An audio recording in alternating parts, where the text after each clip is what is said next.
Hello everyone, peace of Christ to all.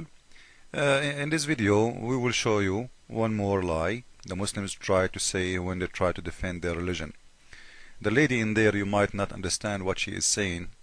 I think she is Indian or something. She is asking this man, supposedly he's a scholar, I think many of you know him already. She is asking him why the Quran mentioned that the men, they will have women as hur. Why the women, they will not have a male for sex? If the man, he will get his reward 72 hur, why the women, she will not get equal reward according to the Quran? Now he is answering. You want to see the answer? You will not believe it. And this will show you that when Muslims, they say there is a scholar, you know, a scholar is in Islam is someone who say things make Muslims happy, not the one who say the truth, even if the Muslims themselves don't agree with him, by the way. Which means even of all the Muslims who they are watching, they knew that he is not saying things correctly and he is lying, they will say thank you, wow, you know, because they are supporting Islam. Because I cannot believe that there is maybe 10,000 watching and listening, and there is millions are watching by TV. More than 10,000, you know, they are there in the present. They are there. None of them he will say to him, no, you are wrong. There is something wrong in Muslims, honestly. Because if somebody, if I go to a church and the priest in that church or the minister of that church, he said something wrong, he is teaching wrong, I will say to him, you do not know the Bible. This is not what the Bible says. So how tens of thousands are sitting there watching this man as if he is a hero, but none of them he knew that he is talking very wrong. And we will show everyone how Muslims, scholar who claim to be scholar, there is one of two. Either you are an idiot, you do not know your religion, which means you are no scholar, you claim to be one, maybe to make money, or you are a scholar who knew the truth and you are hiding it, which means you are false and you are a liar. In both ways you are a liar, because the first one you are lying at the Muslims and at yourself, the second one you are lying at everyone. Let us listen to the question and to the answer, and we will show you how Muslims play their game always. A man will have hur, that is beautiful maidens, when he enters paradise. What will a woman get when she enters paradise?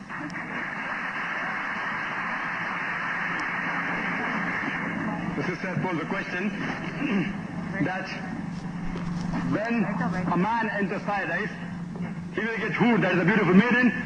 What will the woman get when she enters paradise? The Quran has mentioned the word hur in no less than 4 different places. It's mentioned in Surah Dukhan, chapter number 44, verse number 54. It's mentioned in Surah Tur, chapter number 52, verse number 20. It's mentioned in Surah Rahman, chapter number 55, verse number 72, as well as in Surah Waqia, chapter number 46, verse number 22. And many of the translations, especially the Urdu translation, have translated the word hur as beautiful maiden. If the word hur means a beautiful maiden, it means a beautiful maiden, then what will the woman get in paradise? Actually, the word hur is a plural for hawar, which is applicable to the man, and hawar, which is applicable to the woman, and it signifies the characteristic of hawar, which means big, white, beautiful eye, and describes especially the whiteness of the eye. The similar thing is mentioned al-azwaj al-mutahharin, many places in the Quran, in Surah Baqarah, chapter number 2, verse number 25, and Surah Nisa, chapter number 4, verse number 57, it says azwaj al-mutahharatun, which means companion, pair. So the word hur is rightly translated by Muhammad Asad as spouse, and also by Abdullah Yusuf Ali. Abdullah Yusuf Ali as companions. So hur actually means a companion or a spouse. It has no gender. For the man, he will get a good lady with big beautiful eyes, and for a woman, she'll get a good man with big beautiful eyes. I hope that answers the question.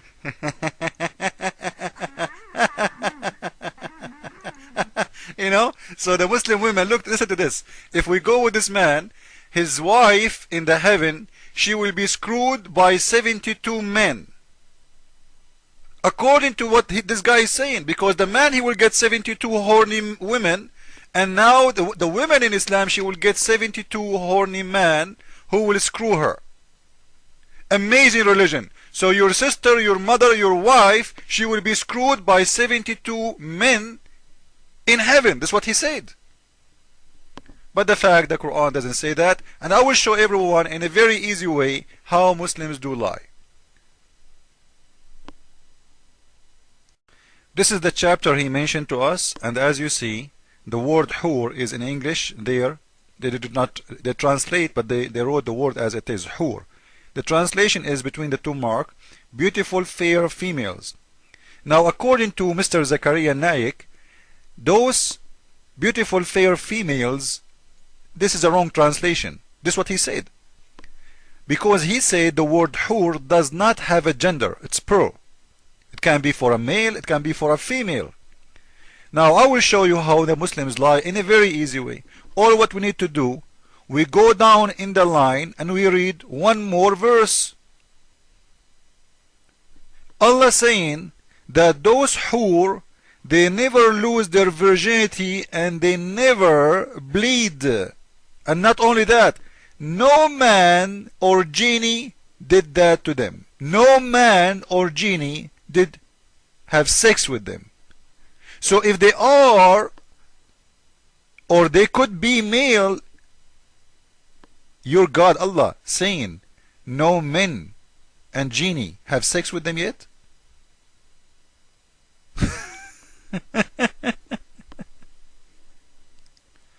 Now this is the verse he was reading from.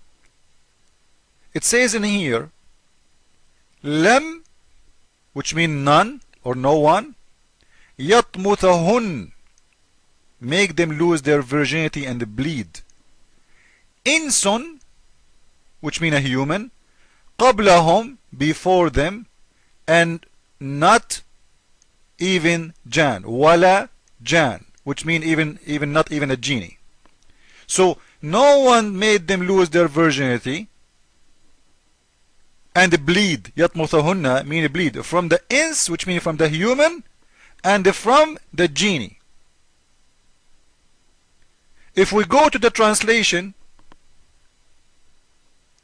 if we go to Biktal translation, you will see it says clearly in here that those hur who will be given to the Muslims, whom neither a man or a genie have touched before. What touch mean in here? They are not translating a very good translation. The touch in here, it's what the Arabic word saying here, yatmuthahun, which mean make them bleed. Imagine how awful is the Quran. You know, no one screw them. Let us make it clear. No one screw them and make them lose virginity and bleed. And we will prove that the word yatmuthahun mean bleeding from sex. This is their Islamic website, Shakir website, and this is their dictionary. This is coming from 8 Islamic dictionaries. This is what the word tamth mean. It is bleeding. It can be having your period if you are a woman, or it can be a bleeding from sex. So when they say nobody make them in tamth, which means nobody made them lose their virginity, because you are doing it to them. It's not happening in a natural way like the period. You are doing that to them, which means you are causing the women to bleed. Where that is going to happen, or when it's going to happen, it is when a lady or a girl, she lose her virginity. So the God of Islam is promising the Muslims. So the God of Islam, when he said to them that, you know what, those never before been touched by a man or a genie. No man before you touched them, and not even a genie, and none of them made them lose their virginity and bleed. This is a very clear evidence that those are women, not men. So if you know Zakr Naik, tell him that you've been exposed and you are a big fat liar, but nothing is strange. You are just a Muslim, and the Muslim, he have to lie, because if you don't lie, you are no more Muslim. Jesus is Lord, and according to Zakr Naik, each Muslim woman, she will be screwed by 72 men in every second.